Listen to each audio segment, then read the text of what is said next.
joined by ESPN analyst, former NFL QB Dan Orlovsky, whose segment is brought to you by Ellicott Hotels. Fans, round up your family, friends, or coworkers for a fantastic game day experience at 500 Pearl. Reserve your pack and book your group event today at 500pearlbuffalo.com.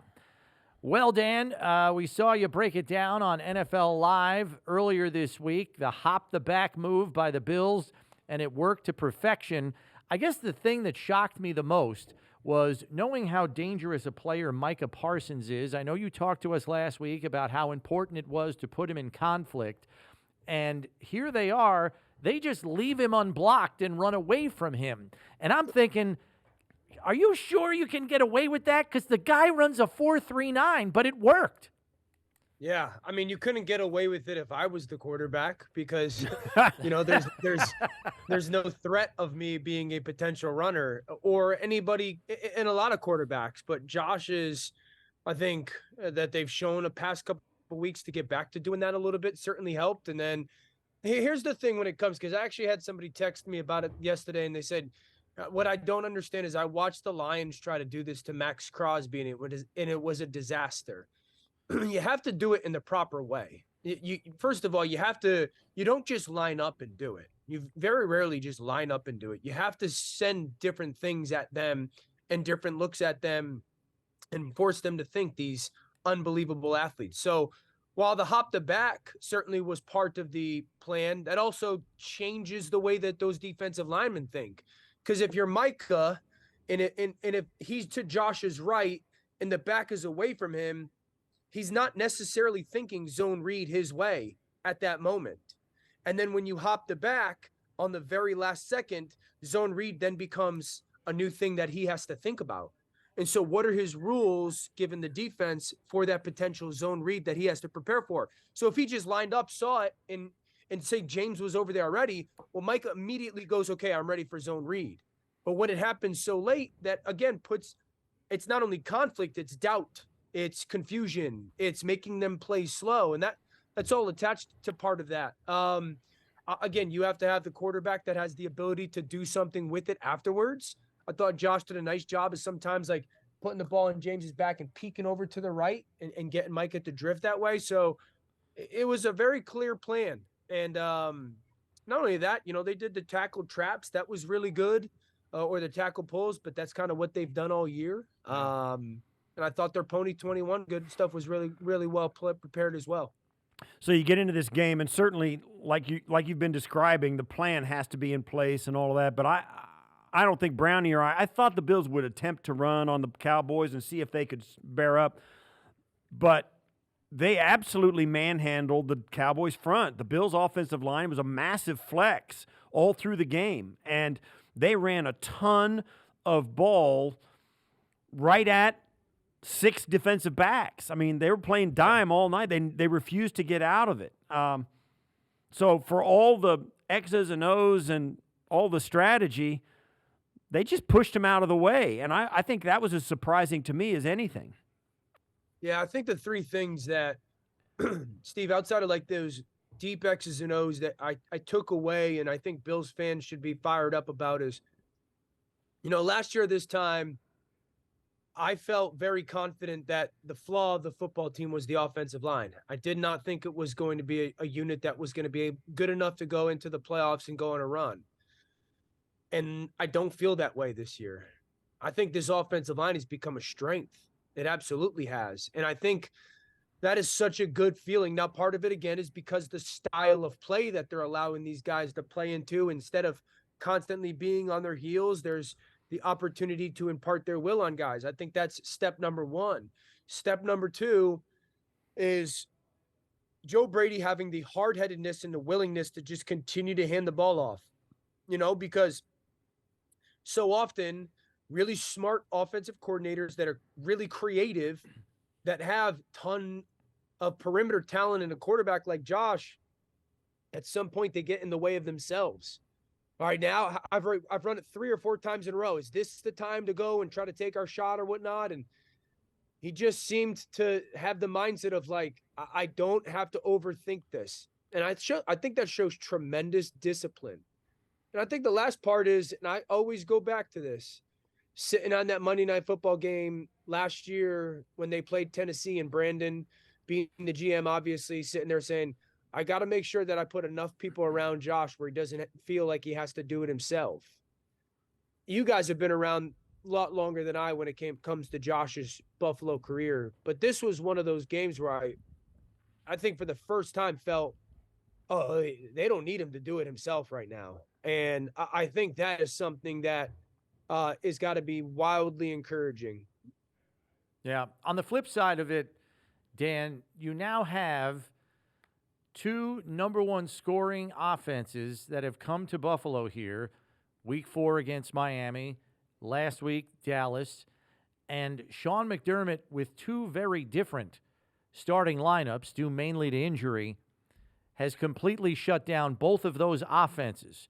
20 points allowed to Miami, 10 points allowed to Dallas. And I know Taron Johnson was a focal point this week, having most of those assignments on CeeDee Lamb. But the takeaway we have about the Bills' defense anyway is that they're at a point now where it seems like they've successfully recalibrated after those season-ending injuries to the likes of Daquan Jones, Tre'Davious White, and Matt Milano. Take away your strength. Take away what you want to do. Okay, I think in the word that stood out for me in this game was late. You know, if I go back to the Miami game and all their shifts and motions, they didn't overreact. They played in their too high shell, and they just went to the spot of their drop. Didn't pay attention to Tua's eyes. This game was about how late they could move. So Dallas offensively, Dak is one of the best at the line of scrimmage quarterbacks. He wants to use cadence. He wants to figure out what you're in. He wants to know where to go with the football or get into a run check versus what your defense is doing. And there's like 3 or 4 examples. I'm going to show them today on NFL Live where they move so late where he has no chance to get them out of a bad play into a good one. One, Taron triggers off the edge, tackle for loss equals a punt. One, I think it's Taylor pressures off the edge, tackle for loss down in the red zone equals a field goal. Another one where they rotate super late from 2 high to 1 high.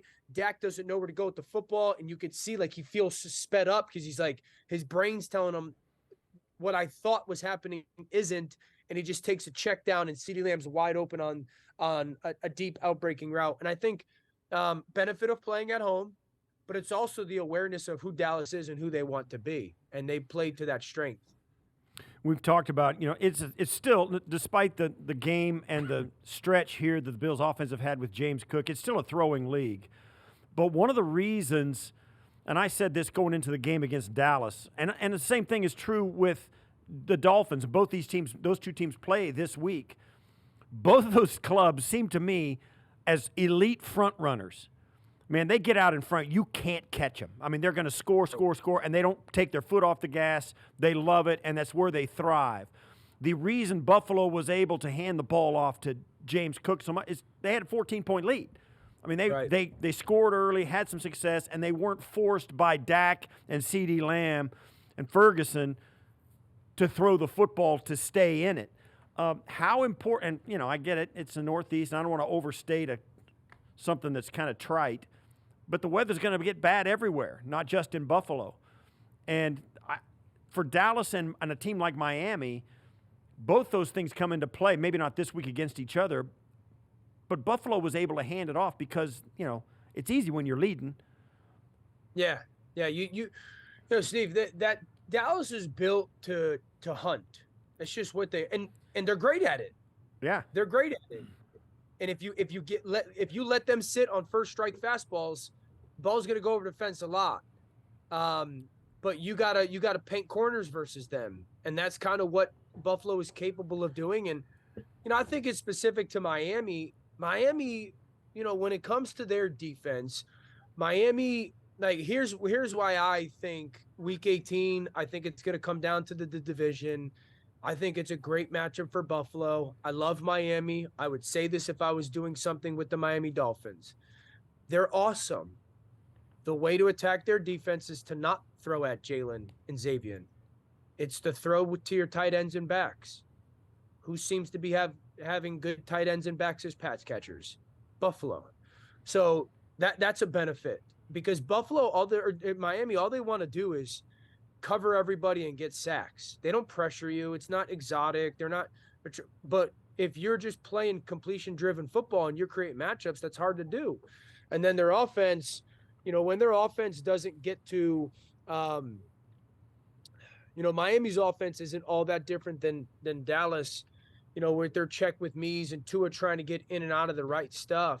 And if their game flow doesn't allow that tempo for them, that's when they bog down. Yeah.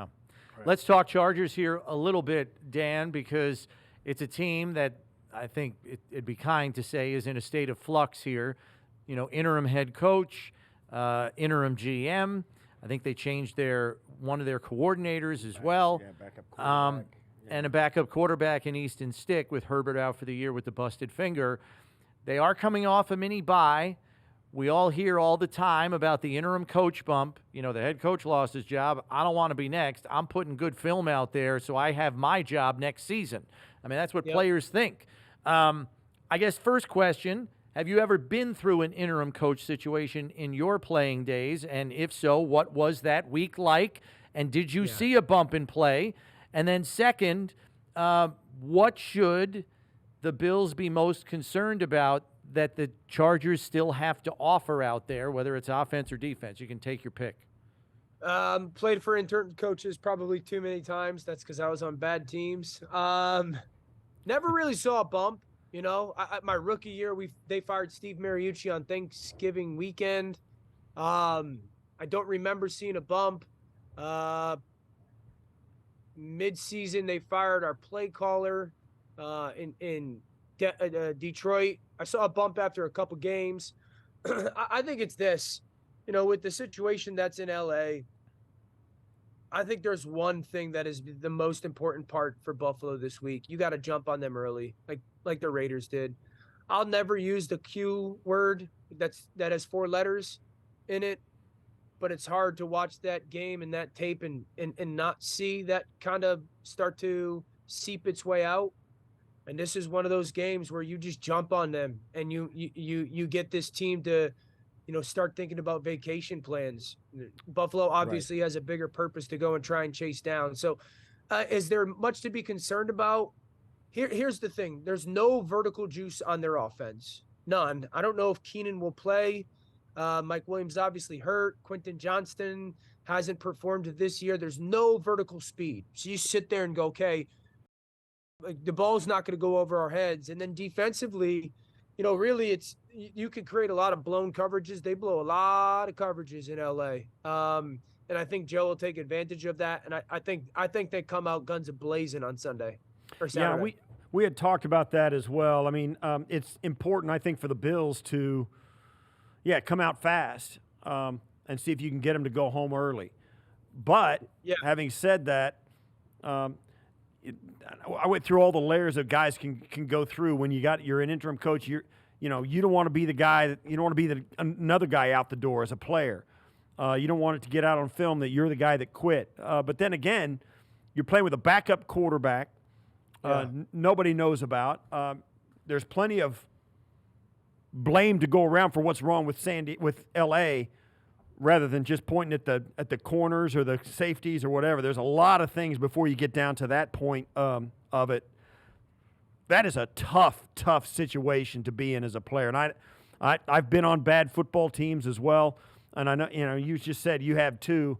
Kind of give us some insight as to how these guys go through their week. I mean, because I've got my own ideas, but I want to hear what you have to say about how tough it is in the end of a very, very long season. Steve, I think it's really difficult when you're a younger player that hasn't made its money or its career. That's the truth. I think when you're an older player, and the Chargers have a decent amount of them that have made their careers and made their money. And I don't think that those guys get to that point and start to freak out over about, where am I going to be next year? I'm trying to prove myself for whoever's here next year. Once you, in many ways, have made your career and your name and made your money, when you get into a situation like this, it's a little bit about okay, how much personal pride do I have? What do I view as my future? Am I willing to risk the potential of injury for that future for these 2 or 3 games in a situation that, isn't one that I want to be a part of, hasn't gone its way, and I don't know if I'm going to be a part of in the future. Whereas a younger player, you're sitting there going, I have no idea what that this was the NFL. Think about it, if you're a first or second year guy, your dream is to go be a part of the NFL. And then you go and be a part of this. When your coach gets fired, you get 60 something or 70 points hung on you on national TV.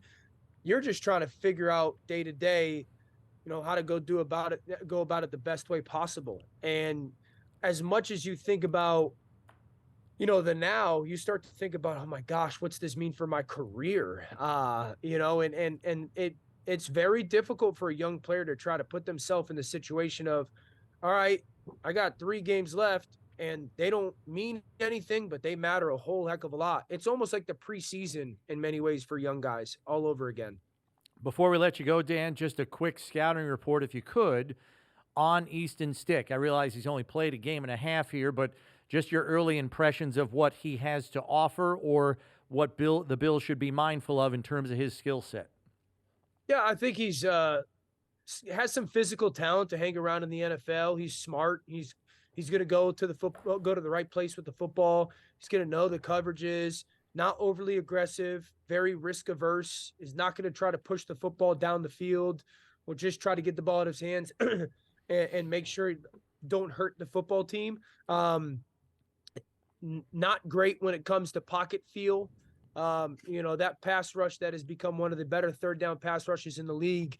You can get him to start to hold the ball or bring his eyes down and try to avoid the rush instead of hanging in there and seeing things happen downfield. So, I think this is as long as they continue to play sound on the defensive side, this defensive line has the chance on third down to create some havoc. Last one for me, Dan. I know that we're kind of neck deep in the Buffalo Bills and what they've got to do to get in the playoffs. They're the 9 seed now. They're trying to get to the 7 seed, trying to get to the 5 seed, trying to win the division still with whatever happens to Miami. But there's a game happening this weekend I want to get your take on. It's the Baltimore and San Francisco game. To me, that's a game I would pay money to go see. 2 teams that are playing at a high level. San Francisco playing at a high level, and Baltimore with Lamar, who is, to me, one of the most exciting football players maybe of all time. The guy's unbelievable. What are your thoughts on this game coming down, what it means, and what's it going to, the ripple effect coming around it? You're talking about the Baltimore game? Yes. The Baltimore Ravens are so unique because I think you can make the case, at least for the majority of the season, they got the best coordinator combination in the NFL right now. Mike McDonald, that defensive coordinator, and Todd Monken, an offensive coordinator, Steve. I think the really unique thing about them is I don't necessarily have a beat on them. Like I don't go into every game because they do so much so well.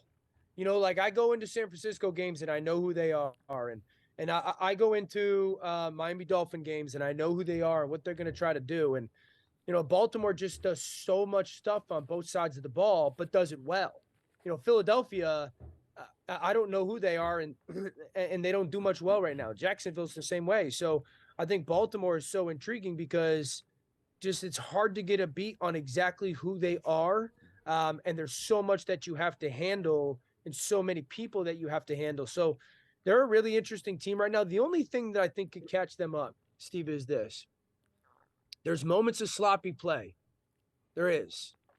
And it's a little stylistic. Lamar is so creative-centric, and it's unbelievable. But there are moments offensively where there's just sloppy play. Is that going to be the thing that catches them? That's like the reason why I get a part of me just hesitates a ton on putting all my money on Baltimore type of thing. Dan, thanks as always for the time. We'll catch up with you next week, and take care of that cold, all right? Thanks, guys. Merry Christmas. I wish it was a cold. Yeah, Merry Christmas to you.